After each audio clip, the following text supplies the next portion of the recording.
잠시 후 행복한 아침에서는 무너진 건강을 되돌리는 건강 리모델링 준비되어 있습니다. 네, 각종 모임이 많은 연말에도 다이어트 멈출 수 없죠. 오늘 건강 리모델링에서는 다이어트 비법에 대해서 알아보려고 합니다. 저희는 광고 후에 돌아올게요.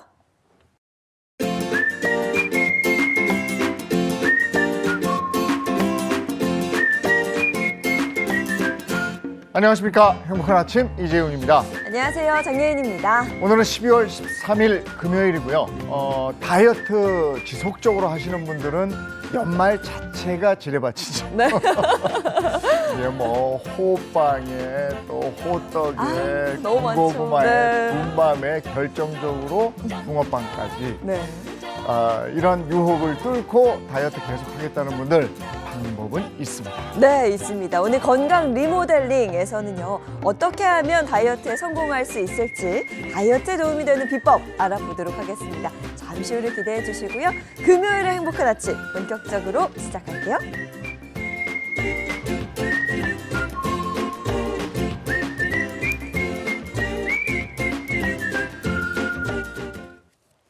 화제 이슈를 발빠르게 전해드리는 모닝 브리핑부터 시작하겠습니다. 조현정 시사평론가와 함께합니다. 어서 오세요. 네, 안녕하세요. 안녕하세요. 첫 번째 이슈부터 전해주시죠. 네, 유명 기업과 기관을 사칭한 피싱 메일이 연말연시 기간을 노리면서 기승을 부리고 있다는 소식입니다. 유명 기업이나 기관에서 뭐 메일이 오면 그냥 별 생각 없이 무심코 저는 눌러보곤 하거든요. 이게 어떻게 된 일인지 자세히 좀 설명해 주시죠. 네, 이런 식으로 사기를, 피싱을 유도하는 거는 어제 오늘 일은 아닌데요. 통합정보보안업체인 안랩이 공개한 내용에 따르면 피싱 메일을 배포하고 가짜 사이트 접속을 유도한 공격 사례가 다수 확인이 됐습니다. 아무래도 그런데 겨울철에는 난방기구 사용량이 많아지다 보니까 자연스럽게 전기요금에 대해서 신경을 쓸 수밖에 없잖아요. 그래서 이제 전기료라는 말로 사람들을 현혹하는 거예요. 공식 자료처럼 속이는 건데요. 11월 전기요금 청구서라는 제목을 달아서 그럴듯하게 기업, 기관 사용자에게 피싱 메일 발송한 사례도 있었고요. 또 연말에는 건강검진 수요도 늘어나잖아요. 이를 노려서 대형 병원을 사칭한 메일을 유포하기도 했습니다. 메일 본문에 경제적 어려움을 겪는 사람들에게 선착순으로 의료비를 지원한다라는 내용을 적기도 했어요. 메일에는 피싱 사이트로 연결되는 악성 첨부 파일 또 URL을 포함해서 피해자의 계정 탈취를 시도했는데요. 주소 링크가 아니어 보이는, 그러니까 주소가 나와 있는 게 아니라 사진이라든지 이런 식으로 이미지를 클릭해도 거기에 악성 링크로 연결되게끔 여러 개 숨겨놓는 이렇게 고도화된 수법을 또 사용하고 있어서 사용자의 각별한 주의가 필요해 보입니다. 그러니까 우리 일상에 필요한 것들 그리고 연말 연시를 준비하는 그런 마음들을 이용해서 이렇게 사기를 쳐먹는다는 건데 이거 아주 화나는 일이네요. 또. 네. 이거 들으시면 정말 더 기가 차실 거예요. 지금 이런 사태를 이용해서 비상계엄 사태 이후에 혼란을 틈타 해킹 메일이 대량 유포된 일도 있었습니다. 과학기술정보통신부는 정부, 공공기관 등을 사칭한 해킹 메일 또는 관련 영상이나 이미지로 위장한 악성 코드 유포가 예상이 된다면서 개인과 기업의 주의를 당부했는데요. 정부가 발견한 해킹 메일을 보면은 국군 방첩사령부가 작성한 계엄문건 공개라는 제목으로 위장해놓은 문서형 악성 코드가 발견됐습니다. 이 메일 열어보거나 첨부 파일 다운로드하게 되면요. 악성 코드가 자동으로 실행이 됩니다. 그래서 굉장히 중요한 업무 정보가 유출될 수 있고요. 유해 사이트로 접속을 유도하는 링크가 포함되어 있어서 여기서 이제 뭐 계좌라든가 이렇게 추가적인 피해도 볼 수 있기 때문에 각별한 주의가 필요합니다. 그냥 뭐 아무것도 클릭을 하지 말아야 하나 이런 생각까지도 드는데 이거 예방할 수 있는 방법이 있을까요? 일단 우리가 뭐 뉴스에도 워낙에 피싱에 대한 얘기가 나오지만 기본적으로는 출처가 불분명한 메일 속의 첨부 파일이라든가 주소로 보이는 그런 URL 같은 것들은 절대 누르지 마라 이렇게 얘기를 하잖아요. 근데 말씀하신 대로 사실 막 업무 보거나 내가 할 일 하다 보면 무심코 누르게 돼요. 맞아요. 그거를 한번 의심을 걸고 넘어간다 이렇게 안 될 때가 많거든요. 그리고 갈수록 이게 정말 고도화돼서 진짜 같기도 하고요.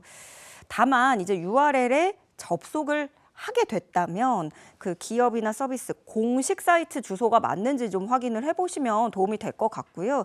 진짜 신뢰할 만한 사이트가 맞는지 그래도 우리가 좀 다시 한번 생각하고 확인해보는 습관을 좀 들여야겠습니다. 네. 이 어수선한 정보까지 이용하는 이 사람들 정말 괘씸한데 네. 그리고 요즘에는 초등학생들까지 휴대폰 가지고 다니잖아요. 부모님들이 좀 이런 것들은 열어보지 말라고 교육도 좀 시켜주시고 우리도 의심 가는 게 있으면 아예 열어보지 않는 습관을 좀 들여야 되겠습니다. 방법이 없어요, 방법이. 자, 다음 미션 해주시죠. 네, 아시아나 항공이 38년 역사에 종지부를 찍게 됐습니다. 대한항공이 4년 만에 기업 결합 절차를 마치고요. 아시아나 항공을 자회사로 편입한다고 밝혔습니다. 네, 뭐 관련된 소식은 사실 저희가 오래전부터 전해드리기도 했고 많은 분들께서 알고 계셨을 텐데요. 자세히 좀 듣고 싶습니다. 네, 대한항공은 아시아나 항공 제3자 배정 유상증자에 1조 5천억 원을 투자해서요. 신주 1억 3,157만여 주를 취득했습니다. 지분율로 보는 게 제일 쉬운데 63.9%에 해당해요. 대한항공은 향후 2년간 아시아나항공을 자회사로 먼저 운영을 한 뒤에 통합대한항공으로 출범한다고 밝혔는데요. 이제 조만간 이 특유의 아시아나 특유의 갈색 유니폼, 우리가 오. 익숙한 그 느낌, 회사 네. 색깔 마지막이 되겠습니다. 자회사 기간 동안 기업 이미지, 항공기 도색, 승무원 유니폼도 변경된다고 하고요. 그리고 또 대한항공 자회사인 진에어와 아시아나의 자회사인 에어부산, 에어서울 이걸 통합 진에어로 합치는 작업도 이루어진다고 합니다. 항공사 이용하는 고객들한테 제일 궁금한 게 마일리지예요. 내 네. 마일리지가 어떻게 되는가? 이거 어떻게 됩니까? 사실 그게 제일 중요하게 다가오실 텐데요. 지금 항공업계에서는 사실 조금 비중이 달라요. 대한항공하고 아시아나항공 마일리지 통합 비율을 1대 0.7 정도로 보고 있습니다. 왜냐하면 대한항공 마일리지가 이 신용카드 적립 비율 같은 거를 포함했을 때 아시아나 쪽보다 마일리지에서 좀 높은 가치를 인정받는다고 해서 그런 차이가 좀 있는데요. 대한항공은 이제 6개월 내에 이 마일리지 통합 여부에 대해서 공정위에 관련 방안을 마련해서 제출할 예정이라고 합니다. 그럼 이제 사실 그동안도 국내 대형 항공기 하면 대한항공, 아시아나 딱 이렇게 두 개였잖아요. 그렇죠. 그런데 그것마저도 이제 하나로 그동안에도 과점이었지만 이제 독점 체제가 되는 거라서 그러면 항공권이 더 비싸지는 건 아닌지 이런 우려도 나오고 있는데요. 대한항공은 글로벌 항공 시장이 한 항공사가 가격을 일방적으로 인상할 수 없는 구조다라는 점을 강조를 하고 있습니다. 그래서 운임 상승은 없을 것이라고 밝혔고요. 가격과 관련해서는 공정위도 내년부터 이 부분을 집중 관리할 계획이라고 밝혔습니다. 그런데 가격뿐만이 아니라 앞으로도 이제 소비자의 선택권을 과하게 침해하는 일이 있는 건 아닌지 이런 것들은 좀 잘 들여다봐야 될 것 같아요. 맞아요. 지금 가격이나 서비스 이거 네. 계속 좀 들여다봐야 됩니다. 어떻게 될지 몰라요. 그쵸. 네. 자, 다음 미션 해주시죠. 네, 온라인 동영상 서비스죠. 일명 OTT 플랫폼을 이용하는 분들 요즘 정말 많이 계신데요. OTT 플랫폼을 이용하는 시청자는 늘어났지만 유료 서비스 이용률은 감소한 것으로 드러났습니다. 이 시청자가 늘었다면 유료 서비스 이용하는 그 이용률도 늘었을 걸로 생각을 했는데 네. 반대로 감소했다는 거죠. 네, 맞아요. 보는 사람은 더 늘었는데 유료로 돈을 내는 사람은 줄어들었다라는 건데요. 한국콘텐츠진흥원이 지난해에 이어서 올해도 두 번째로 OTT 이용 행태 조사를 진행했습니다. 전국 10세 이상 국민 5,033명 대상으로 조사를 해봤더니 최근 1년간 국민의 89.3%가 유료, 무료 어떻게든지 간에 OTT 플랫폼을 이용을 하고 있었어요. 거의 10명 중에 9명 꼴인 거죠. 또 1인당 평균 OTT 2.2개를 구독했고 전년 대비 이용률은 2.7%포인트 상승했습니다. 어떤 OTT 플랫폼 제일 많이 이용하는지 살펴보면요. 1위가 84.9%, 유튜브가 꼽혔고요. 유료 플랫폼들 보면 넷플릭스, 티빙, 쿠팡플레이, 디즈니 플러스, 웨이브 순이었습니다. 유료 OTT 플랫폼 이용률이 하락했다. 얼마나 하락했어요? 유료 플랫폼의 경우에는 53.4%가 이용한 것으로 드러났어요. 전년하고 비교를 하면 1.8%포인트 하락한 겁니다. 월 평균 구독료가 감소한 걸로 확인을 할 수 있었는데요. 그러니까 OTT를 돈 내고 보는 분들 있잖아요. 유료 이용자는 한 달 평균 1,500원 쓰는 걸로 나왔습니다. 전년 대비 약 1,500원 적은 금액을 지출하고 있었습니다. 그런데 사실 그 사이에 OTT 구독료는 늘어났단 말이에요. 맞아요. 그럼 더 많이 이게 줄어들었다라고 해석을 할 수 있는 부분이고 유료 OTT 플랫폼 한 개가 아니라 여러 개 이용을 또 하게 돼요. 이건 여기에 있고 이건 여기에 있고 이러잖아요. 그래서 여러 개 OTT 서비스를 이용한다는 걸 고려를 해봤을 때 그러면은 월 최대 지불 의사 금액 그러니까 OTT에 얼마까지 쓸 수 있느냐 이걸 네네. 물어봤더니 15,191원. 전년 대비 마음으로도 약 800원 정도 감소한 것으로 드러났습니다. 이번 조사에서는 신규 문항으로 쇼폼 콘텐츠에 대해서도 질문이 있었는데요. 쇼폼 콘텐츠 시청 이유. 짧은 시간에 여러 개를 시청할 수 있어서. 네. 그리고 그 다음이 자투리 시간에 시청할 수 있어서 이렇게가 1, 2위를 아주 크게 차지를 했는데요. 요즘에는 시성비라고 얘기를 하더라고요. 시간 대비 성능이라고 합니다. 쇼폼이 정말 시성비에는 좋고 또 알고리즘 추천 위주로 돌아가는 최근에 그 OTT 이용 경향을 살펴볼 수 있었는데 그 왜 진득하게 여유 가질 시간이 없어서 쇼폼을 아무래도 주로 보게 되는데 2시간 영화가 부담돼서 쇼폼 눌렀다가 이제 3시간 되는 그런 경우에 저는 그렇습니다. 계속 보는 거죠? 네. 저도 비슷합니다. 네. 네. 그러니까 지금은 다 이렇게 짧은 거 보지 진드간이 긴 걸 못 봐요. 우리 아이들도 그렇더라고. 짧은 걸로. 짧은 걸로. 예, 다음 미션 해주시죠. 네, 1950년대부터 1960년대에 제작된 영화 4편이 국가등록 문화유산으로 지정 예고됐습니다. 네, 어떤 영화가 선정됐는지 궁금합니다. 네, 먼저 6.25 전쟁 중이던 1952년에 제작된 낙동강은 배우로도 활동했던 전창근 감독의 영화인데요. 이 영화는 대학 졸업 후에 낙동강 유역으로 귀향한 주인공이 마을 사람들을 계몽하고 살기 좋은 마을을 만들기 위해서 노력하는 내용입니다. 6.25 전쟁 낙동강 전투 장면을 통해서 전쟁의 참상을 담기도 했습니다. 1958년에 개봉한 김소동 감독의 영화 도는 산업사회로 넘어가는 시기에 열악한 농촌의 현실을 사실적이면서도 비극적으로 묘사한 한국 사실주의 영화의 대표작 중에 하나로 꼽히는 작품입니다. 예, 나머지 두 영화도 마저 소개해 주시죠. 네, 국가등록문화유산으로 등록할 예정인 작품 중에 하나는 바로 1960년에 개봉한 김기영 감독의 하녀인데요. 하녀는 그 시절 2층 단독주택으로 상징되는 중산층 가족과 그 집에서 신분 상승을 꿈꾸는 하녀를 통해서 인간의 욕망, 억압, 공포와 불안 등 당대의 한국 사회의 긴장과 모순을 드러내서 한국 영화사 최고의 작품 가운데 한 편으로 평가받고 있습니다. 마지막은 1961년 개봉작이에요. 신상옥 감독의 성춘향입니다.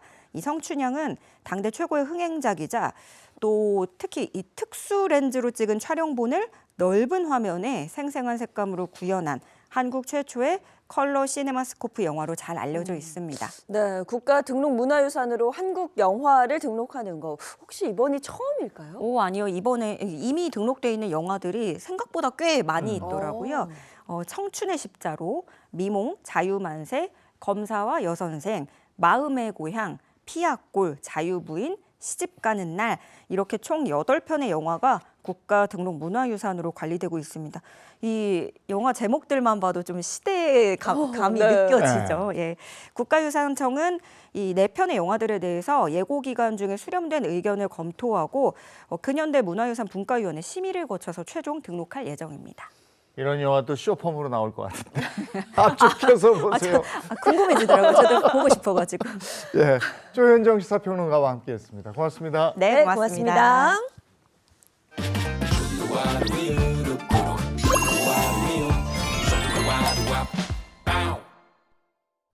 아침에 이렇게 나오면 한기를 확 느끼잖아요. 네. 이럴 때 진짜 건강 관리 잘해야 되는데 어떻게 관리하세요? 저는 집에 가서 행복한 아침 한 번 더 봅니다. 그러면서 이 코너를 또 주목해서 보고 도움을 받고 있는데요. 올바른 건강 정보와 함께 우리 집 앞 의사의 이야기를 진짜 이야기를 담은 닥터하우스 바로 보겠습니다. 우리 집 앞 의사의 진짜 이야기부터 내 몸을 위한 건강 노하우까지 전해드립니다. 안녕하세요. 닥터하우스 MC 최입니다. 오늘 함께할 첫 번째 주인공 소개해드릴게요. 수면 치료만 1000회, 연간 15,000명의 환자와 소외된 이웃을 진료하는 개원 5년차 닥터입니다. 안녕하세요. 안녕하세요. 행복한 아침입니다. 치과의사 이재혁입니다. 저는 우즈베키스탄에서 간호사 근무했던 오선미입니다.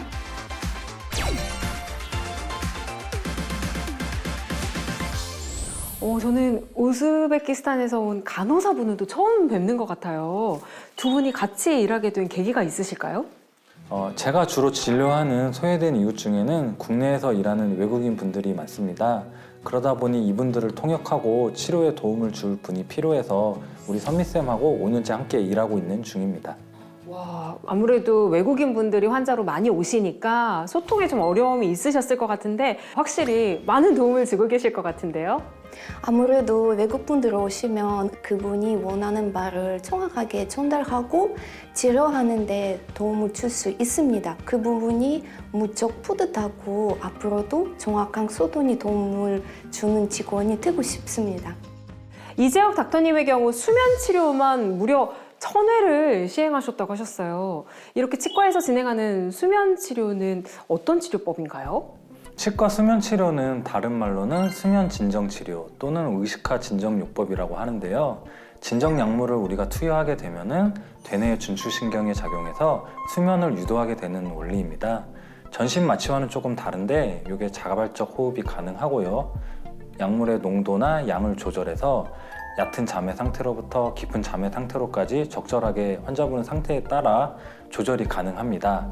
특히 이제 의식화 진정, 그러니까 잠이 든 상태에서 치료를 받기 때문에 치료 중에 통증이나 불편함에 대한 기억은 거의 남지 않게 되는 장점이 있습니다. 보통 어떤 분들이 주로 이 수면 요법을 시행하시나요?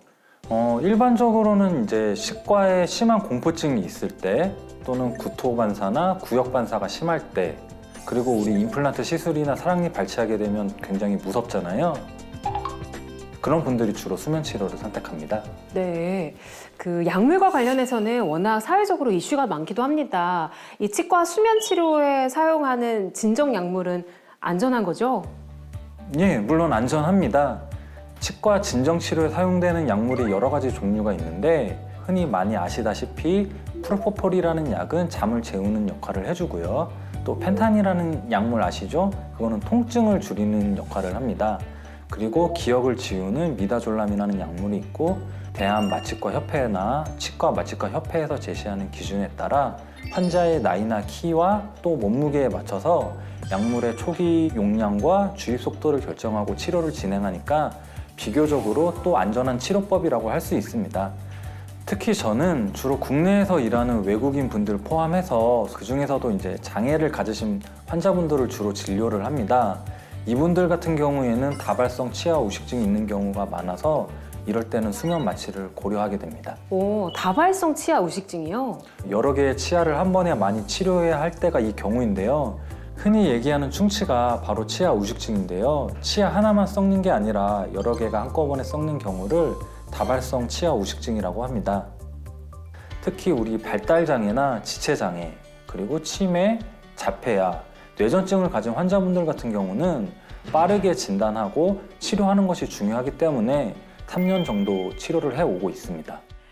이야기를 듣다 보니 우리 닥터님이 의사가 된 계기도 궁금해집니다. 한동안은 제가 적십자병원에서 일을 했는데 여기서 일하다 보니까 나라의 지원 없이는 치료가 힘든 분들이 굉장히 많더라고요. 이때 장애를 가진 분이나 또 저소득계층 이런 분들을 위해서 제가 진료를 하기로 마음을 먹게 되었습니다. 자, 치과 의사로서 이재혁 닥터님이 꿈꾸는 목표는 무엇인가요? 수면 치료 같은 경우는 주로 치과 공포증이 일 때만 활용이 됩니다. 하지만 제가 봤을 때는 거기에만 국한될 게 아니라 장애를 가져서 치과 치료가 쉽지 않은 분들한테도 많은 도움이 될 거라고 저는 확신해요. 그렇게 사는 것이 치과 의사가 되는 목표 중에 하나입니다. 또 그렇게 노력할 거고요. 지켜봐 주시면 감사하겠습니다. 간호사로서 오선미 선생님의 목표는 무엇인가요? 저는 일단 외국분들을 편안하게 치료받으면 좋겠다고 생각하고 있습니다. 앞으로도 또 이제 문제 없이 소통 잘 되면 좋겠습니다. 어디서도 들을 수 없었던 우리 이지혁 닥터님의 진솔한 이야기, 또 오선미 선생님의 이야기 다시 한번 들려주셔서 감사드립니다. 닥터하우스가 늘 응원하겠습니다. 감사합니다. 감사합니다. 자, 두 번째 함께할 주인공 소개해드릴게요. 진료한 환자만 25만 명, 매달 1,300명의 소아 청소년을 담당하고 있는 16년차 닥터입니다. 안녕하세요. 반갑습니다. 소아청소년과 전문의 최원복입니다.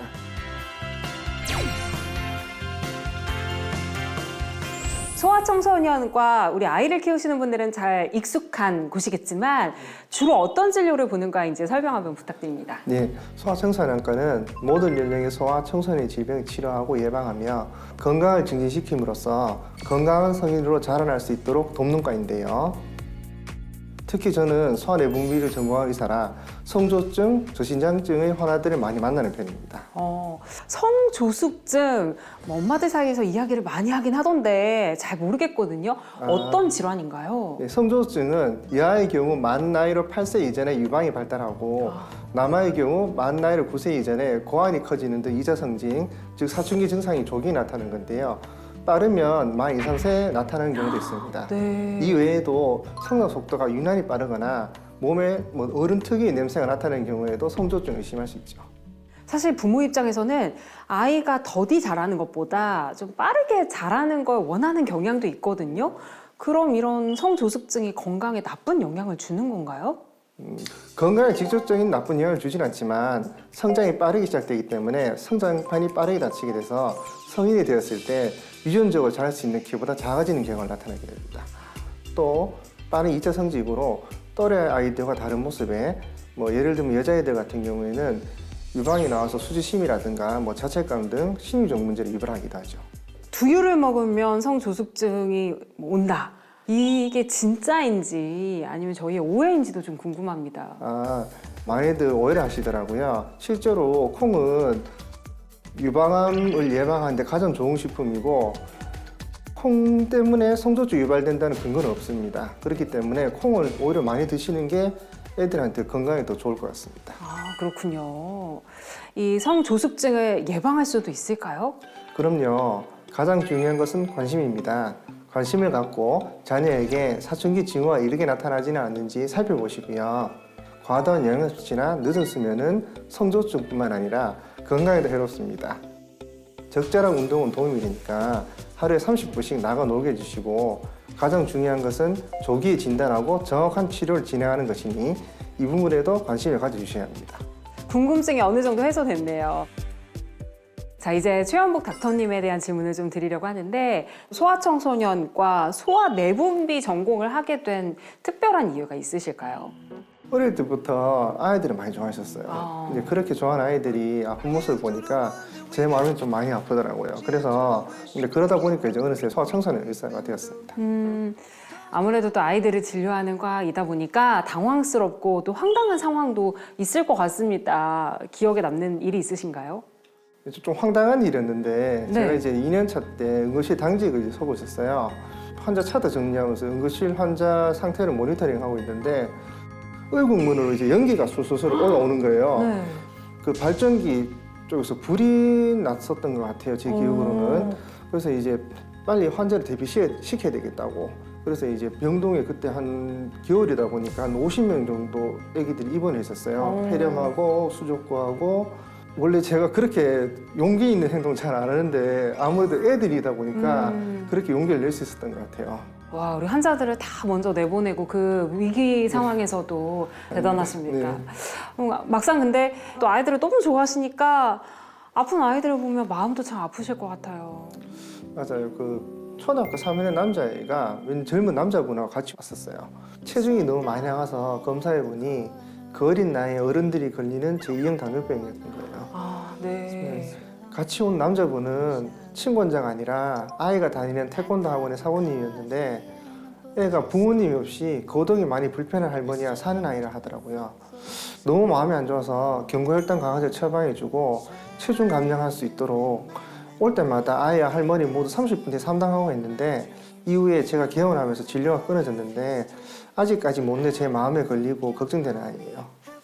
아직까지도 마음에 담아두고 계신데 그 뒤에도 선생님처럼 또 좋은 닥터분을 만나서 잘 치료가 됐으면 좋겠다는 생각이 드네요. 그렇죠. 네. 마지막으로 소아청소년과 전문의로서 최원복 닥터님이 꿈꾸는 목표는 무엇인가요?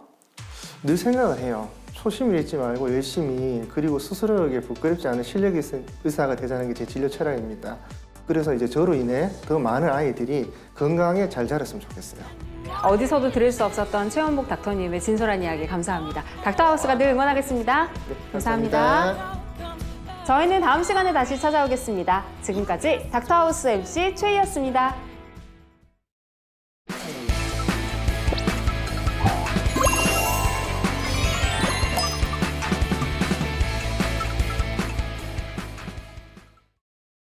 네, 행복한 아침 함께하고 계신 지금 시각이 7시 56분이 됩니다. 네, 지금부터 본격적으로 건강 얘기하겠습니다. 건강 리모델링 시작하죠. 네, 오늘 함께할 든든한 주치의 선생님들 소개해드리겠습니다. 장민욱 신경과 전문의, 민혜영 가정의학과 전문의입니다. 안녕하세요. 안녕하세요. 자, 그리고 양기영 소화기내과 전문의와 개그우먼 이희경 씨도 함께합니다. 반갑습니다. 행복한 일어나세요, 일어나세요. 야, 12월도 오늘이 벌써 13일이에요. 그러고 보니까 오늘 13일의 금요일이네. 그러네요.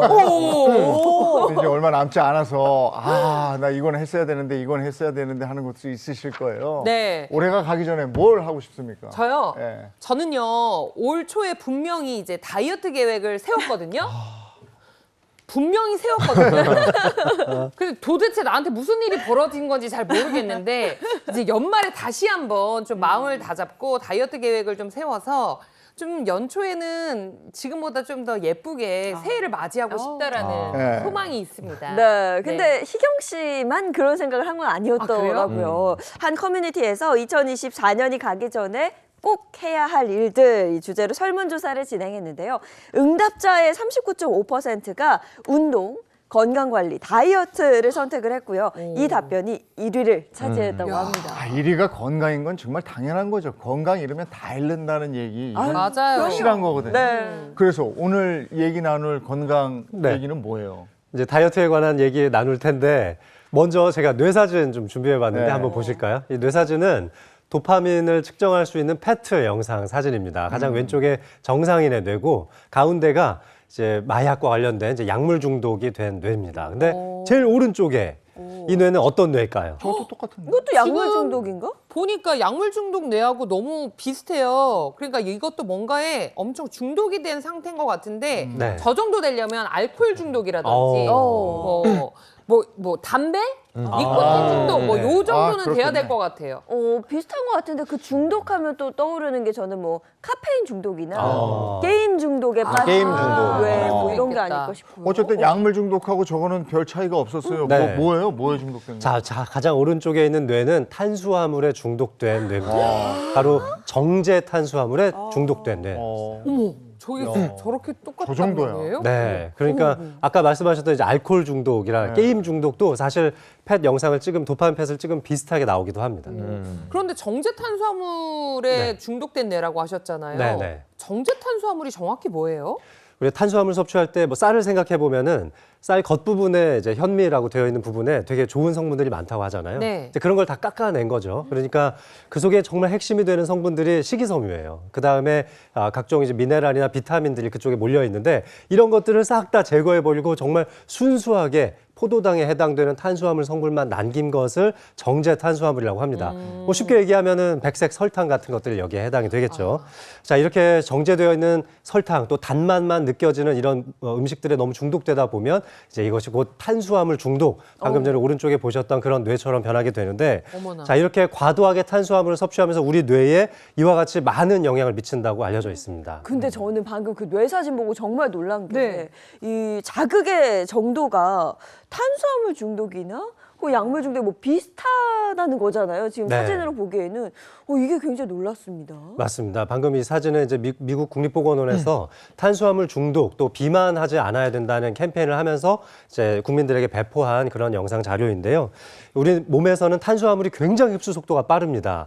이렇게 굉장히 기쁨과 행복을 느낄 때 우리가 도파민 터진다고 하잖아요. 네. 이때 도파민 딱 나오면서 굉장한 쾌감을 느끼게 되죠. 그래서 어떤 음식을 먹었을 때 우리가 보상 과정으로서 뇌가 행복감을 느끼는 것이 바로 이 탄수화물인데, 그런데 탄수화물을 딱 섭취했을 때 느껴지는 행복감이 만약에 1이었다. 그러면 나중에는 그 정도 1 정도의 자극으로는 행복감을 더 이상 느끼기 어렵습니다. 그러니까 그 다음에는 2, 3 이 정도 이제 2배, 3배 되는 탄수화물을 더 많이 먹게 되고 더 많이 땡기게 되는 거죠. 진짜 약물 이게 이제 탄수화물의 중독의 길로 들어서게 되는 지름길이 되는 겁니다. 지금 근데 뭐 사진이 나오고 있습니다만 밥빵, 떡, 면 안 좋아하는 사람 있어요? 진짜 근데 이게 맛있으니까 계속 먹고 즐겨 네. 먹고 그러다 보니 또 생각나고 이게 반복되는 건데, 내가 이제 탄수화물 중독이다. 어떻게 알 수 있을까요? 내가 탄수화물 중독이 의심되는 가장 대표적인 증상이요. 많은 분들 좀 찔리실 거예요. 밥 맛있게 다 먹고 나서 바로 달달한 디저트 땡기는 분들 많으시죠? 전데요? 이게 바로 그런 증상이에요. 저도 그래요. 당연한 거 아니에요? 이게 안 그런 사람도 있다는 거예요? 그거에 지금 너 놀랬는데? 근데 원래 밥배 따로, 디저트배 따로잖아요. 원래 따로 있는 거거든요. 밥 먹고 커피에 달달한 디저트. 이거 뭐 그냥 당연히 연결되는 건데, 이게 탄수화물 중독의 증상 중에 하나인 거예요? 사실 저도 가장 참기 힘든 게 디저트 욕구인 것 같은데요. 근데 이게 기전이 있어요. 우리가 탄수화물에 중독이 된다 그러면 아까 얘기하신 것처럼 도파민 같은 것들이 많이 나오니까 내 뇌에서 행복을 전달하는 세로토닌이라고 하는 신경 물질에 대한 반응이 떨어지거든요. 그러니까 이게 나온다고 해도 내가 잘 못 느끼는 거예요. 그러면 내 몸에서는 더 높은 세로토닌 농도가 필요하잖아요. 세로토닌을 만드는 데 도움을 주는 것 중에 하나가 바로 당입니다. 그러니까 내 몸에선 더 많은 세로토닌을 얻기 위해서 단 음식을 섭취하고자 하는 욕구가 더 커지게 되는 거죠. 그래서 내가 이미 그 전에 한 식사로 충분히 영양소도 섭취했고 포만감도 느끼지만 더 많은 행복감을 느끼기 위해서 다시 달달한 케이크나 빵 같은 걸 찾게 되는 거예요. 그러면 탄수화물 중독 증상이 또 다른 게 뭐가 있습니까? 예, 또 다른 이 탄수화물 중독의 이 신호는 바로 과식입니다. 과식. 예, 제가 뭐 답을 알 것 같긴 하지만 제가 한번 여쭤보도록 할게요. 희경 씨 스트레스 받았을 때 어떻게 보세요? 과식 얘기하는데 왜 갑자기 나한테 질문을 해요? 일단 뭐 스트레스를 풀려면 배달 앱을 엽니다. 딱 보고 저는 일단 많은 고민을 안 해요. 전 매운 닭발 쪽으로 일단 하나는 가져요. 그다음에 엽기적으로 매운 떡볶이 뭐 이런 거 있잖아요. 그런 것들을 시켜주고, 그다음에 이게 한쪽으로 또 그거 먹고 나면 달달한 거 땡기거든요. 그럼 또 이제 뭐 케이크나 빵 그쵸. 그런 거 하나 탁 시켜주면 궁합이 탁이에요. 예, 바로 풀려요. 맞습니다. 사실 대부분의 사람들이 뭐 희경 씨도 그렇고 저도 그렇고 스트레스 받으면 좀 먹는 거로 좀 많이들 푸시잖아요. 맞아요. 스트레스를 받으면 식욕이 증가하게 됩니다. 특히나 뭐 달달한 거, 빵, 달달한 게 들어있는 빵 이런 식으로 그렇죠. 탄수화물에 대한 이 갈망이 굉장히 커지게 되죠. 그리고 이 탄수화물에 대한 이 갈망이 커지게 되면은 이건 과식으로 연결이 됩니다. 그리고 과식은 또 비만으로 연결이 되죠. 그리고 비만은 뭐 당뇨 아니면은 이상 지질 혈증, 암과 같은 다양한 질환을 야기하게 됩니다. 네. 자, 그렇기 때문에 내가 평소보다 좀 이렇게 과식하고 있는 건 아닌지, 또 일주일에 내가 몇 번이나 뭐 과식을 하는지 이렇게 스스로 한번 체크를 해보셔갖고 내가 생각해도 이건 좀 너무 과도하다.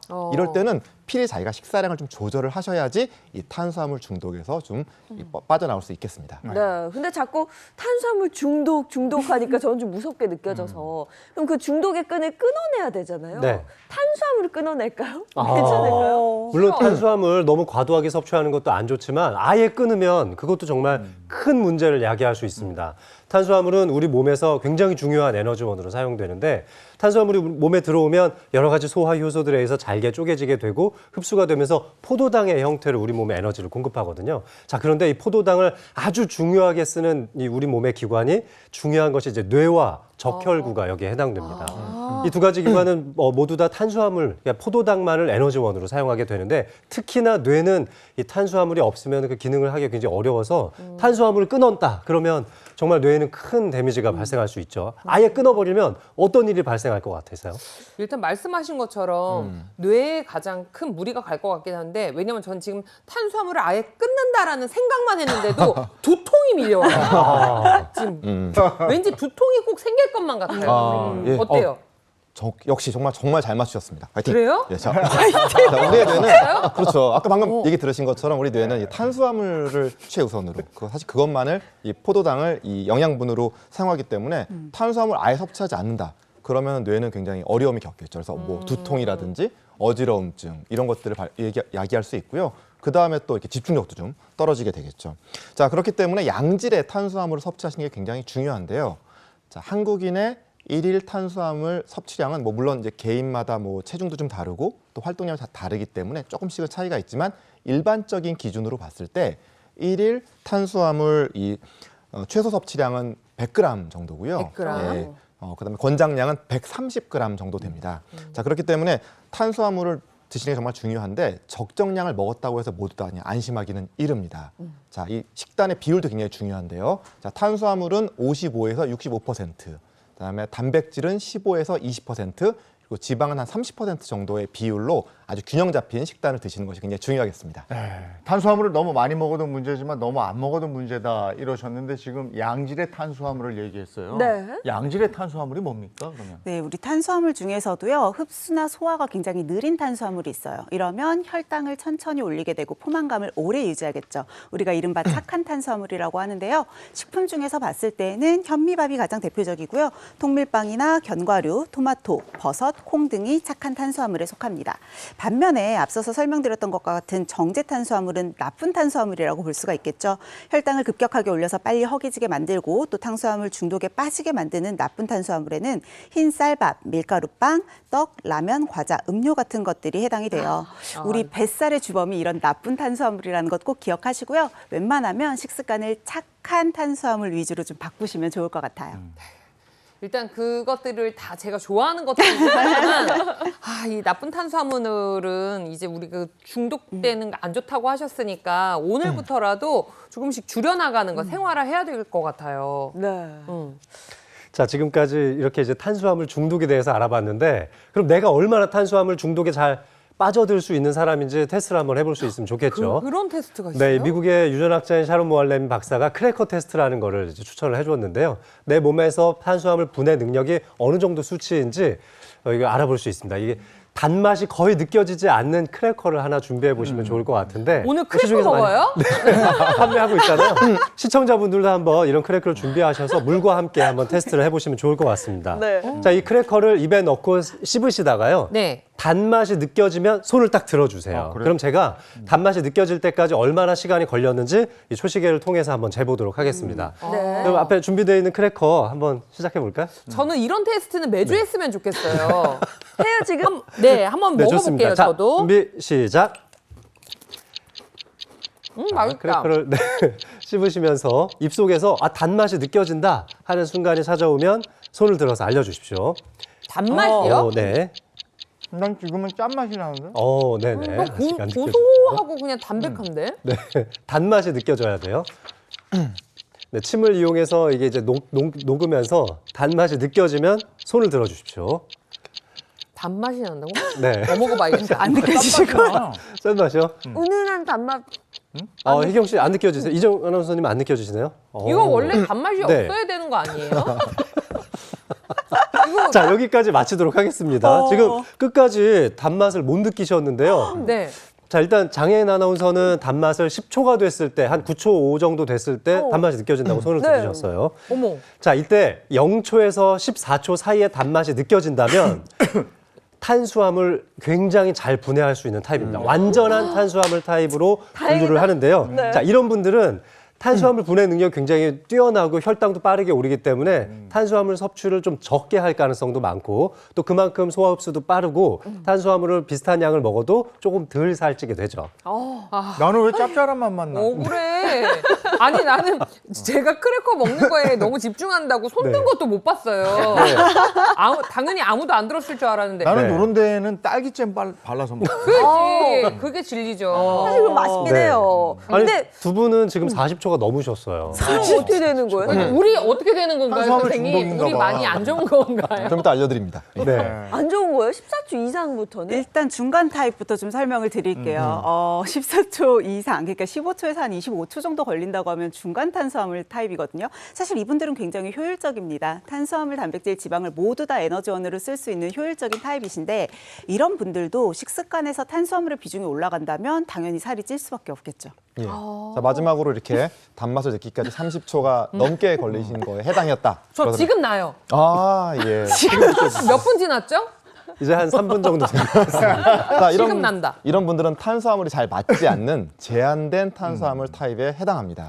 자, 이런 분들은 이 단맛을 빨리 느끼시는데 좀 시간이 적게 걸리는 분들에 비해서 이 탄수화물을 에너지로 사용하는 비중이 낮고요. 오히려 지방을 에너지로 사용하는 비중이 높은 분들입니다. 자, 그럼 어떻게 될까요? 자, 탄수화물을 많이 먹었어요. 네. 많이 과도하게 먹었는데 이것들이 다 사용이 되지 않게 되면 잉여로 탄수화물이 남게 될 거고 이것이 지방으로 전환되면서 체내 곳곳에 체지방으로 축적이 되게 되겠죠. 어머. 자, 그렇기 때문에 이 모알렌 박사님은 자, 이런 타입에 해당하시는 분들은 탄수화물 섭취의 비율을 25% 이내로 제한하는 것이 좋겠다라고 권유하였습니다. 희경 씨 너무 얼굴 표정이 슬프셔서. 지금 네. 방송할 힘을 잃었어요. 자, 이 테스트는 네. 우리 침 속에 탄수화물을 분해시켜주는 아밀라아제라는 효소가 있는데 이 아밀라아제 효소를 만들어내는 유전자 AMY라는 유전자가 있습니다. 이 AMY 유전자에 복제된 넘버 숫자가 많아질수록 이 테스트에서 더 민감하게 반응을 할 수 있는 건데요. 그래서 이 아밀라아제가 훨씬 더 많이 분비되는 사람들인 거죠. 장혜인 아나운서 같은 분들이요.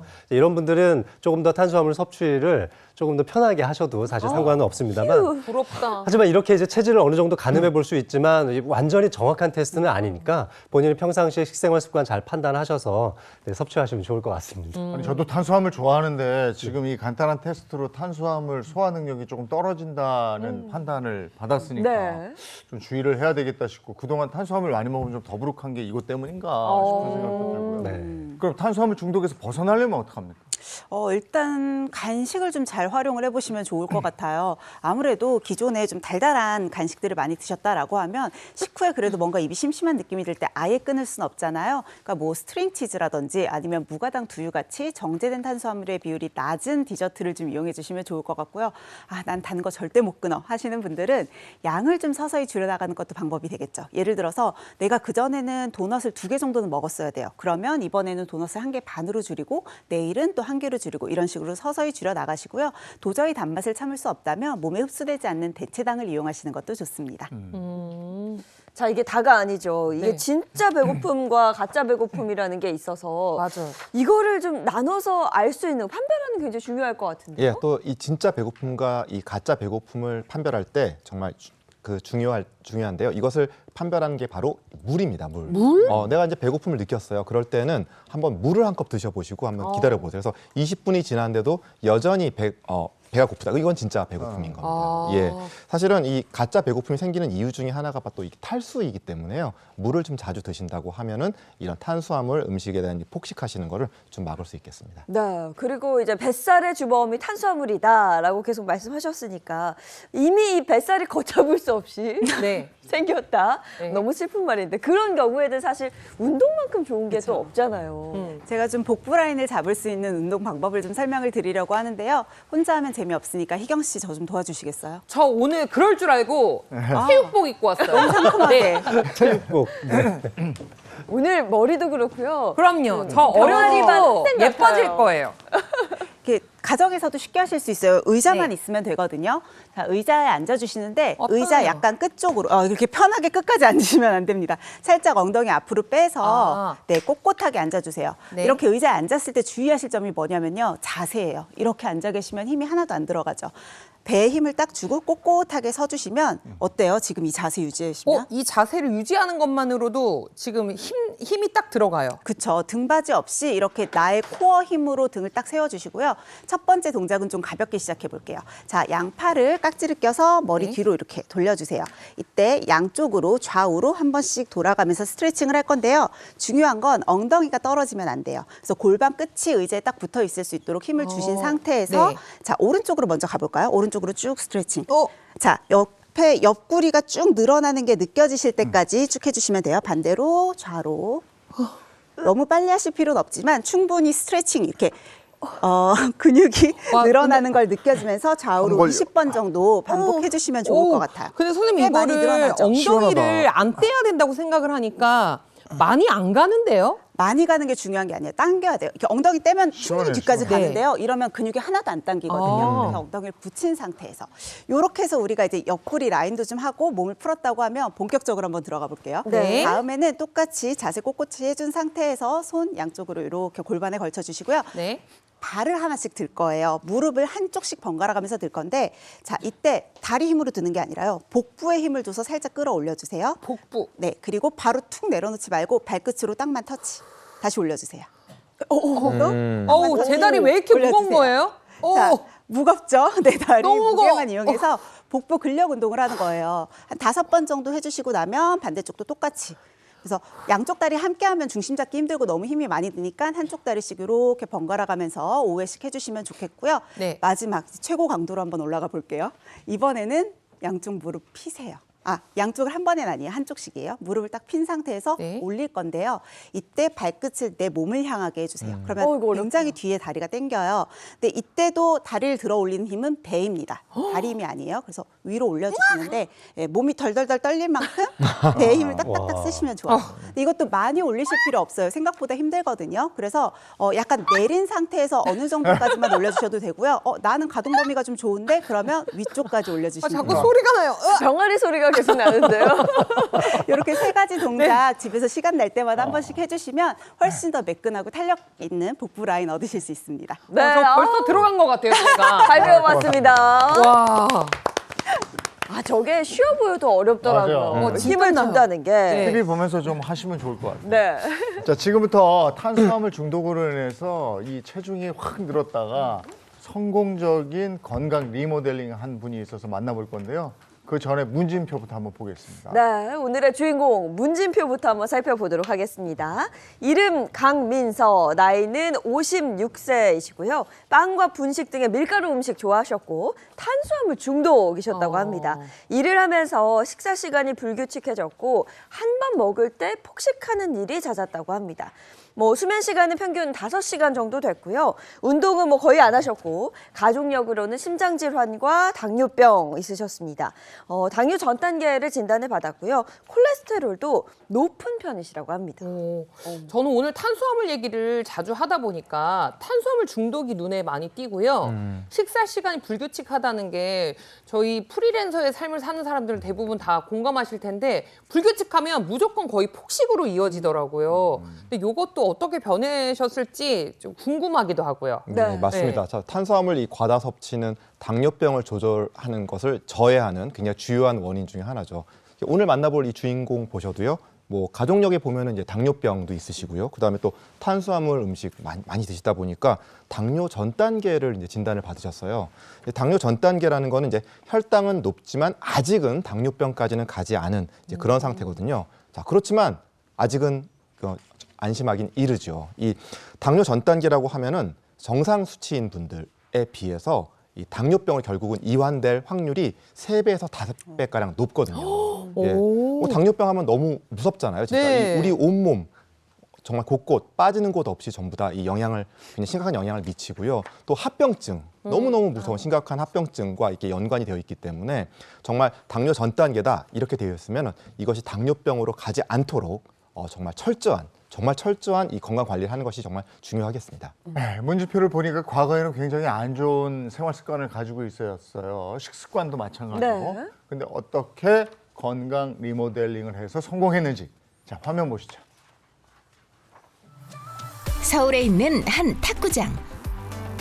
이곳에 다이어트에 성공한 후 제2의 인생을 살고 있는 오늘의 주인공이 있다고 하는데요.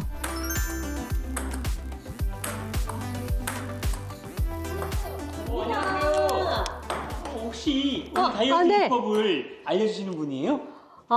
제가 아니고요. 제 친구가 살을 좀 많이 빼긴 했거든요. 저 친구요. 안녕하세요. 저를 찾아오셨나 본데요. 다이어트 비법을 알려줄 강민서 씨 만나서 반갑습니다. 네, 예전에는 운동을 전혀 못했거든요.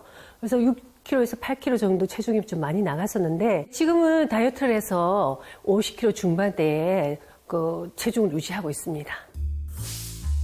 과거에 비해 볼살과 팔뚝살이 눈에 띄게 빠졌다는데요. 특히 좀처럼 빠지지 않는 팔뚝살을 빼는데 이 탁구가 도움이 많이 됐다고요. 상체가 좀 이렇게 떡 벌어진 체형이어서 당시에는 사람들이 저보고 운동선수 아니냐고 했을 정도예요. 그런데 지금은 이렇게 탁구를 치니까 상체도 많이 움직이고요. 유산소 운동까지 하다 보니 다이어트에 도움이 상당히 되더라고요. 과거 운동도 거의 하지 않았지만 가장 큰 문제는 탄수화물 위주의 불규칙한 식습관이었다고 합니다. 일을 마치고 집에 돌아올 때면 늘 녹초가 되어 있었다는 민서 씨. 퇴근 시간에 맞춰 배달 음식을 시켜 먹는 날이 잦았는데요. 배달 음식 왔네. 지친 하루의 유일한 위로였다는 자극적인 음식. 분식이나 면류를 특히 좋아했다고요. 짜장면에 짬뽕 그리고 탕수육까지. 혼자 먹기엔 다소 많은 양이었지만 허기진 상태에서 밥을 먹다 보니 늘 폭식을 하게 됐답니다.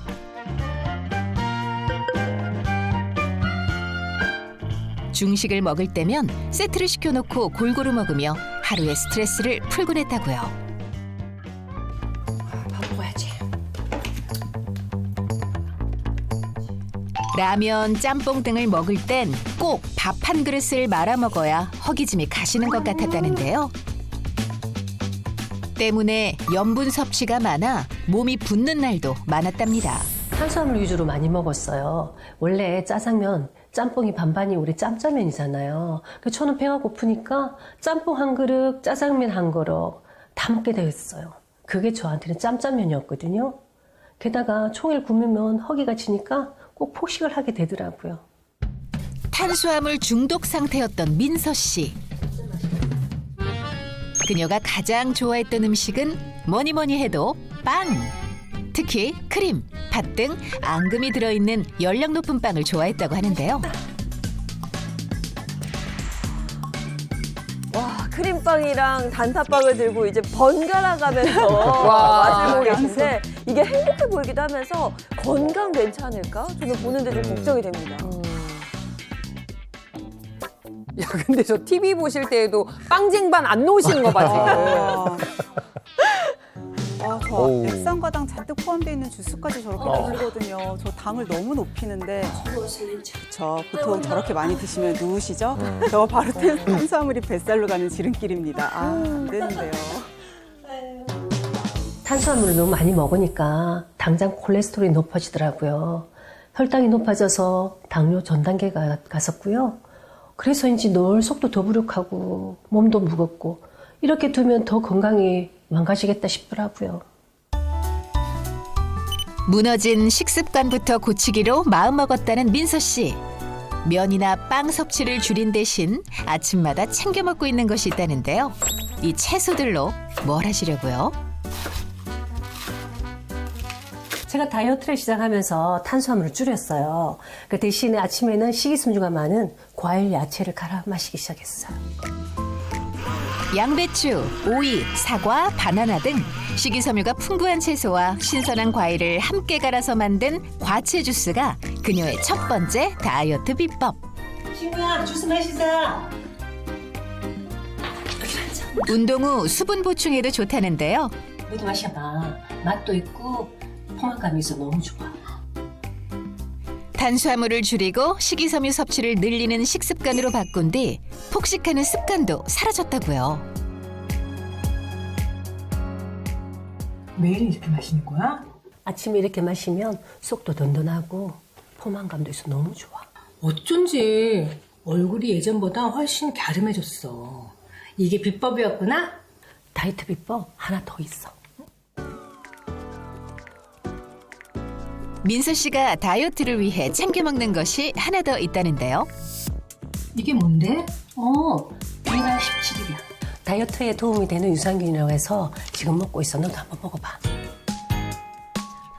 다이어트와 장 건강을 위해 먹는다는 BNR17 유산균까지 오늘 다이어트 비법을 아낌없이 공개하는 민서 씨.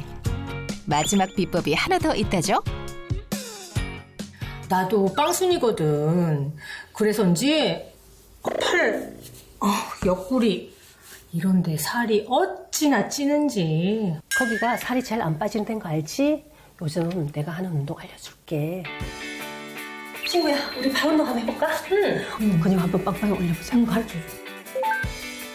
벽에서 한 발자국 앞으로 나온 상태에서 90도로 앉은 다음 팔을 나란히 한 채 위로 올렸다 내렸다를 반복합니다. 별로 움직임도 없고 땀이 난다. 근데 이 동작으로 팔도, 등 하체 운동까지 되니까 좋네. 친구야, 이번에는 우리 이제 운동을 한번 해보자. 생수병으로? 운동 강도를 높이려면 생수병을 양손에 쥐고 같은 동작을 반복합니다. 우리 함께 살 빼서 10년 젊게 그리고 건강하게 살자. 파이팅! 나이살과 함께 찾아오는 노화. 오늘부터 가벼운 몸과 마음으로 노화의 시간을 되돌려보세요. 네, 탄수화물 중독에서 벗어나 건강한 생활을 하고 계시고 저렇게 동반하는 친구가 있어야 또 이게 잘 되나 봐요. 맞습니다. 더 오래 할 수도 있고요. 맞아, 그럼요. 건강한 뭐 식습관, 식단 신경 쓰셨고 거기다 운동까지 하시면서 뭔가 다이어트 성공을 제대로 이뤄냈다라고 보여지는데요. 네. 거기다가 민서 씨의 또 다른 건강 리모델링 그 비법이 그 꾸준히 챙겨 먹은 BNR17 유산균이라고 합니다. 이게 탄수화물 중독에 빠지게 되면 계속해서 뭔가 먹고 싶어지니까 식욕 조절하는 데 있어서 좀 어려움이 있단 말이죠. 이럴 때 BNR17 유산균이 이런 어려움에 도움을 좀 줄 수 있는지 그것도 궁금합니다. 우리 몸에 이 식욕을 조절하는 호르몬이 두 가지가 있거든요. 바로 이제 그렐린과 렙틴이라는 호르몬이 있습니다. 먼저 그렐린 좀 한번 살펴볼까요? 네. 그렐린이라는 호르몬은 우리 위장에서 분비가 됩니다. 그러면서 배가 고프다라는 신호를 우리한테 이 뇌로 전달시켜주는 호르몬인데요. 자, 근데 이 그렐린이 어느 정도로 분비되는지 이 그래프를 한번 준비해봤는데 보시면은 자, 아침에 8시에 확 올라가죠. 그리고 12시에서 1시, 그리고 네. 오후 6시에서 7시 사이에 그렐린 호르몬 수치가 쫙 올라가는 걸 보실 수가 있습니다. 아니 이게 진짜 딱 아침, 점심, 저녁 먹을 시간이잖아요. 그때 맞춰서 이게 그렐린 호르몬이 쫙 분비가 되네요. 호르몬 신기하다. 네, 맞습니다. 정말 신기하죠. 자, 이제 그러면은 포만감을 느낄 때 뇌한테 야, 이제 배부르니까 그만 좀 먹어라고 이렇게 신호를 주는 이 렙틴 호르몬의 분비 시간에 대해서 좀 알아보도록 하겠습니다. 자, 렙틴 호르몬은 식욕을 억제하는 이 렙틴 호르몬은 자, 오전 10시에 최고를 한번 찍죠. 그리고 다시 떨어졌다가 오전 11시부터 서서히 오후 7시까지 올라가게 되다가 8시 하면 또 한번 떨어집니다. 그리고 또 다시 오르게 되죠. 자, 이 그렐린 호르몬과 이 렙틴 호르몬의 균형이 정말 중요한데요. 자, 이 두 호르몬의 균형이 깨지게 되면 어떻게 될까요? 당연히 살이 찌게 됩니다. 자, 이 렙틴 호르몬은 사실 지방세포에서 분비가 되는데요. 살이 찌면 렙틴 호르몬의 분비도 같이 증가하게 됩니다. 네. 근데 렙틴 호르몬이라는 게 식욕 억제 호르몬이잖아요. 그럼 저는 단순하게 생각했을 때 이게 많이 나오면 오히려 다이어트에 도움이 되는 게 아닌가 이렇게 생각이 들거든요. 그래서 뇌에서 이제 포만감을 느끼게 되는 이 렙틴 호르몬이 많으면 식욕도 억제되고 좋을 것 같지만 사실 렙틴 호르몬의 저항성이라는 게 생깁니다. 너무 높은 렙틴에 오랫동안 노출되다 보면 렙틴이 주는 너 이제 배부르니까 그만 먹어라는 그 신호를 더 이상 인지하지 못하게 되는 겁니다. 어머. 이제 이렇게 되면 렙틴은 더 이상 우리 몸에서 제대로 작동하지 못하게 되니까 살은 점점 더 찔 수밖에 없게 되고요. 따라서 이 어느 한쪽으로 치우쳐지지 않고 우리 호르몬은 항상 균형을 맞추는 게 중요하다고 할 수 있습니다. 자, 그런데 이렇게 렙틴 저항성이 굉장히 높을 때 이 비엔나17 유산균이 이 높은 렙틴 저항성 수치를 정상치로 낮추는데 도움이 될 수 있습니다. 자, 그러니까 이 렙틴 저항성을 조절을 해서 비만 상태를 정상으로 되돌릴 수 있다라는 거죠. 네, 이 BNR17 유산균의 정식 명칭은요, 락토바실러스 가세리 BNR17인데요. 한국인 산모의 모유에서 추출한 유산균이에요. 식약처로부터 체지방 감소 기능성과 그리고 장 건강을 개선하는 기능성까지 복합으로 인증을 받은 유산균이라고 보시면 됩니다. 이 BNR17이요, 10건 이상의 국제 특허도 보유하고 있고요. 또 SCI급 논문 1000여 건 이상이 인용이 되는 등 세계적으로도 널리 인정받고 있죠.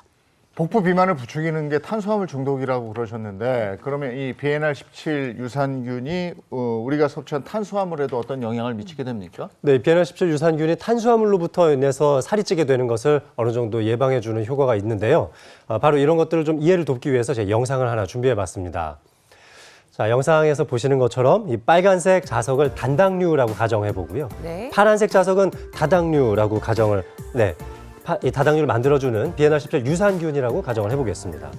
단당류는 우리 몸에 굉장히 흡수가 잘 되죠. 이런 소장벽을 아주 손쉽게 통과하면서 흡수가 매우 잘 된다는 특징을 가지고 있습니다. 쑥쑥 나온다. 네, 저렇게 다 안쪽으로 흡수가 되는 모습을 보실 수가 있죠.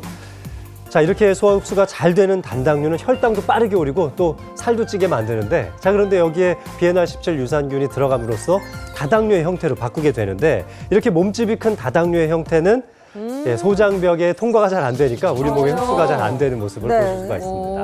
예, 이를 뒷받침하는 연구 결과도 있는데요. 자, 실제로 12주 동안 쥐에게 이 모유 유산균인 BNR17을 섭취하게 한 후에 이 대변을 검사해봤습니다. 방금 영상에서 보셨듯이 이 다당류는 소장에서 흡수가 되지 않고 이게 대변으로 배출이 됐잖아요. 네. 자, 연구 결과 이 쥐의 변에 포함된 이 다당류의 함량이 5배나 증가하는 것을 확인할 수 있었습니다.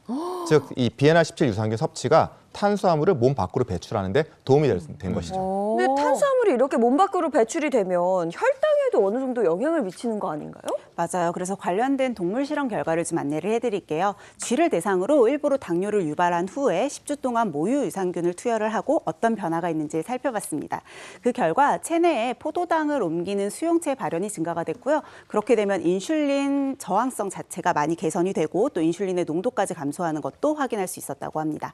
또 다른 동물 실험에서도 BNR17을 12주 동안 투여를 했는데요. 그 결과 공복 혈당이 유의하게 개선되는 것을 확인할 수 있었습니다. 이뿐만 아니라 국내 한 대학에서 진행했던 연구 중에서 과민성 대장증후군 증상을 가진 환자들에게 이 모유율의 유산균을 8주간 투여를 해봤더니 8주가 지난 후에 이 과민대장증후군에 해당되는 증상들이 매우 개선된 것을 확인한 바도 있었죠. 이 복부 지방이 많으면 각종 성인병을 발생시키잖아요. 네. BNR17 유산균이 이 지방을 줄이는 데도 도움을 줄 수 있나요? 도움을 줄 수 있죠. 좀 더 정확하게 설명을 해드릴게요. 사실 우리 몸의 지방은 백색 지방과 갈색 지방으로 나눌 수가 있는데요. 백색 지방, 이렇게 이름만 들으면 뭔가 이렇게 순수하고 좋을 것 같잖아요. 안에 아무것도 없어서 백색이거든요. 그래서 지방을 저장하는 역할만 합니다. 물론 뭐 우리 몸을 장기를 보호해주는 착한 일도 할 수는 있는데 문제는 과다하게 쌓이면 염증도 많이 발생하고요. 또 우리 몸의 면역력을 떨어뜨려서 다양한 질병의 위험성을 높인다는 거죠. 반면에 갈색 지방은 뭐가 많이 차 있어서 갈색으로 보이거든요. 네. 저게 미토콘드리아라고 하는 에너지를 만들어내는 공장이에요. 그래서 오히려 몸에 쌓여있는 백색 지방을 태워내서 열을 발생시키기 때문에 갈색 지방이 많으면 똑같이 먹는다고 해도 체중을 유지하는 데 더 유리한 거죠. 그러니까 지금 딱 기억해야 될 거. 백색 지방은 줄이고 갈색 지방은 늘려야 된다. 네. 기억할게요. 예, 이렇게 나쁜 지방이라고 불리우는 이 백색 지방 지방세포의 크기를 줄이는데 이 BNR17 유산균이 도움이 된다는 연구 결과가 있는데요. 자, 쥐에게 10주 동안 이 BNR17 유산균을 섭취시킨 결과 자, 평균적으로 이 나쁜 지방세포의 이 크기가 무려 35%나 감소한 것을 확인할 수 있었다고 합니다.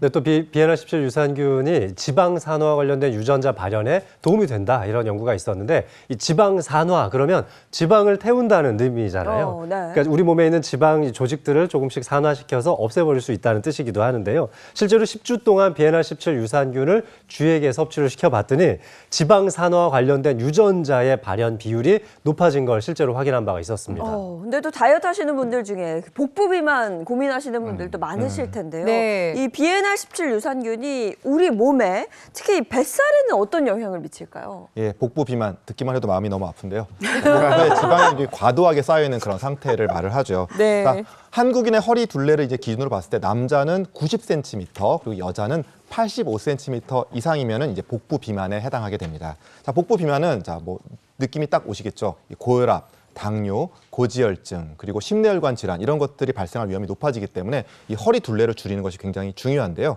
이 허리 둘레를 줄이는데도 이 비엔알17 유산균이 도움이 될 수 있다는 연구가 있습니다. 네, 관련된 연구는 제가 좀 소개를 해드릴게요. 비엔알17 유산균을 12주 동안 섭취를 하고 허리둘레에 어떤 변화가 있는지를 살펴보는 인체 적용 시험 결과가 있거든요. 자, 일단 시험자들의 평균 허리둘레가요. 섭취 전에는 약 95.4cm 정도였어요. 그런데 12주 동안 비엔알17 유산균을 섭취한 후 다시 허리둘레를 측정해 보니 90.4cm, 즉 5cm 정도 감소한 것을 확인할 수 있었습니다. 5cm. 예, 또 12주간 이 비엔알17 유산균 섭취 후에 비만의 정도를 나타내는 이 체질량 지수인 BMI 수치가 감소했고요. 또 엉덩이 둘레, 또 이 내장 지방도 감소한 것을 임상 시험에서 확인할 수 있었습니다. 이 다이어트 할 때 중요한 게 체지방은 감소시키고 근육량은 늘리는 건데 비엔알17 유산균이 근육량을 증가시키는데도 영향을 좀 줍니까? 네, 이 비엔알17과 근육 손실과 관련된 연구를 국내 연구진에 한 바가 있었는데요. 이 비엔알17 유산균을 통해서 이 근육 손실 정도가 좀 감소됐다는 연구 결과가 있었습니다. 이 쥐를 가지고 했던 실험인데요.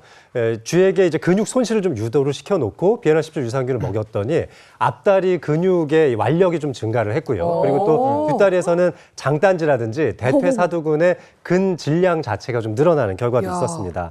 뿐만 아니라 트레드밀에서의 달리기 시간도 조금 더 연장되는 결과가 나왔으니까 그만큼 이제 근육도 좀 늘고 근력에 대한 질도 좀 더 좋아졌다고 할 수 있죠. 네, 그리고 다이어트 해보신 분들, 특히 성공해보신 분들도 공감하실 게 다이어트에 대해서 또 걱정인 부분이 요요거든요. 요요. 내가 다시 돌아가면 어떡하지? 혹시 이 비엔알17 유산균이 요요 증상 완화에도 도움을 줄 수 있을까요? 도움을 줄 수 있을 것 같아요. 사실 요요에 대해서 좀 재밌는 연구 결과가 있었는데요. 우리 장내 박테리아, 장내 미생물이 비만 기억을 가지고 있다는 거예요. 그러니까 내가 성공적으로 체중 감량을 한 이후에도 다시 이전의 고칼로리 습관으로 돌아간다? 그러면 이 박테리아들이 예전의 몸을 기억하고 빠르게 요요 현상을 만들어낸다라는 거죠. 그런데 비엔알17 유산균 같은 경우는 장내에 유익균을 넣어줘서 장내 환경 자체를 개선하잖아요. 즉 비만 기억을 가지고 있는 유해균들을 몰아내고 장내에 좋은 환경들을 유지해주기 때문에 요요 현상을 예방하는 데도 도움이 될 수 있습니다. 네, 그럼 비엔알17 유산균 챙겨 먹을 때 주의할 점도 궁금합니다. 네, 비엔알17 유산균은 살아있는 미생물이다 보니까 뜨거운 물과 함께 복용을 하시면 아무래도 좀 파괴가 된다거나 손상이 있을 수 있어서 피해 주시는 게 좋겠고요. 무엇보다도 인체 시험을 통해서 안정성이 입증이 됐는지 또 식약처를 통해서 체지방 감소 기능성도 인증받았는지 안전하게 확인하고 섭취하시는 게 좋겠습니다. 특히 이제 임산부나 특이 체질이신 경우에는 전문의와 좀 상의하시고 드실 것을 추천드리고 싶고요. 장이 약하신 분들 과다하게 섭취하시면 복통이나 설사가 유발될 수 있으니까 주의가 필요하겠습니다.